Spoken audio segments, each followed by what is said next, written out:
Tel que je le prévoyais mardi, il y a bel et bien un avant et un après annonce de tarifs planétaires par le président Trump. L'après, pour de très nombreux pays, c'est essentiellement comme de se réveiller avec une gueule de bois, incapable de comprendre tout à fait pourquoi eux se voient soudainement imposer de tels droits de douane par les États-Unis, avec lesquels ils avaient pourtant le sentiment d'avoir de bonnes relations en général et de bonnes relations commerciales en particulier. Prenez Israël, qui est un solide allié des États-Unis.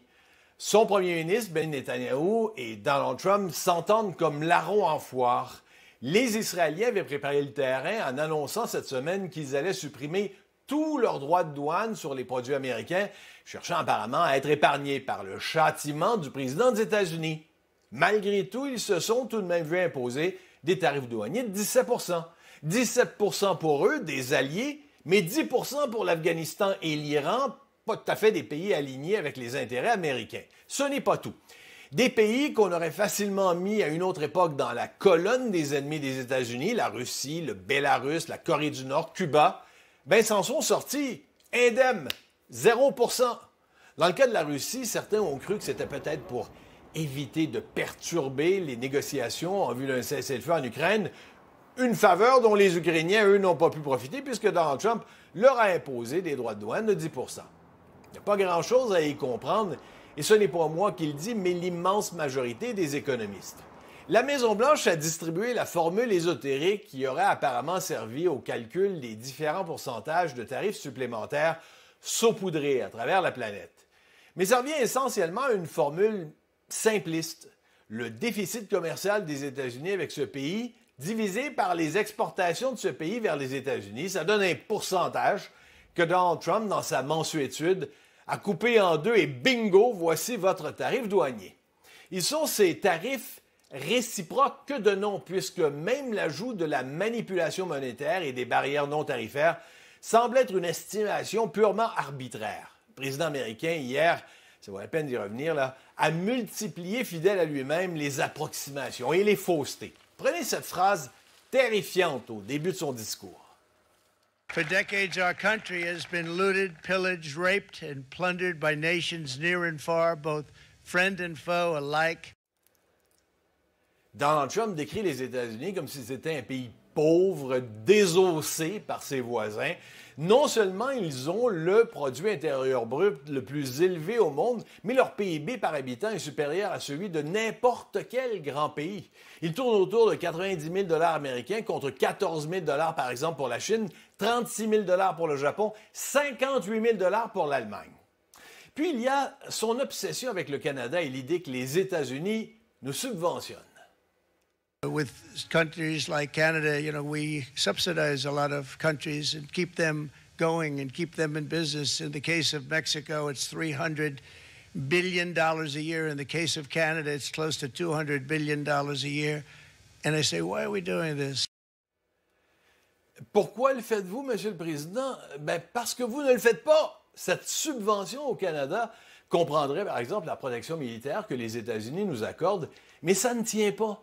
D'abord, le déficit commercial d'environ 45 milliards de dollars en 2024 disparaît quand on enlève le pétrole.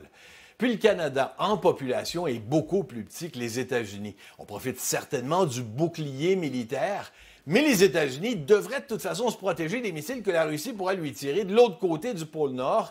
Et d'ailleurs, nous fournissons déjà le territoire sur lequel sont basés les systèmes radars d'alerte avancés. Bref, Donald Trump a fait amorcer hier aux États-Unis et au reste du monde un virage complet des échanges commerciaux développés depuis des décennies.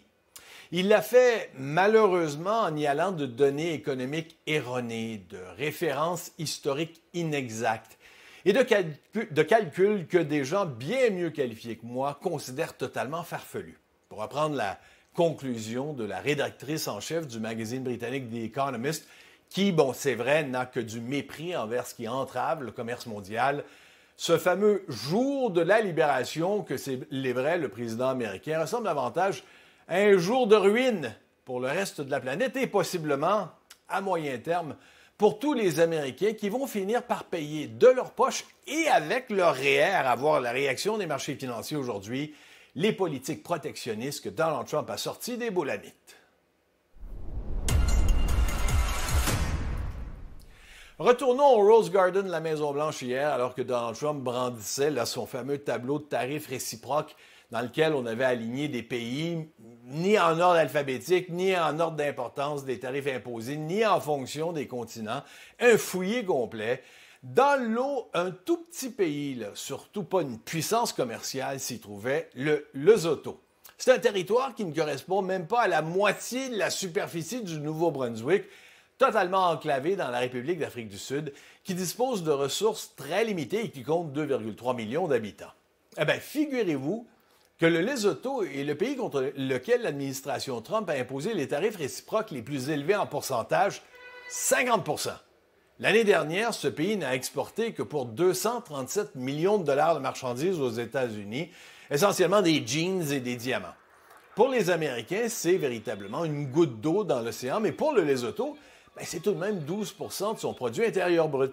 Un coup de massue que le Lesotho aurait bien aimé éviter, après quand même l'insulte dont il a été la cible le 4 mars, quand Donald Trump a fait référence aux habitants du Lesotho devant les représentants et les sénateurs réunis. Écoutez bien. To promote LGBTQI+ in the African nation of Lesotho, which nobody has ever heard of. Un pays dont personne n'a entendu parler, ça fait mal, bien sûr, à l'ego national. Tout ça pour vous dire que 50 % de droits de douane, ça semble être tout à fait excessif contre le Lesotho. L'an passé, la valeur totale des biens américains expédiés au Lesotho n'a été que de 2,8 millions de dollars.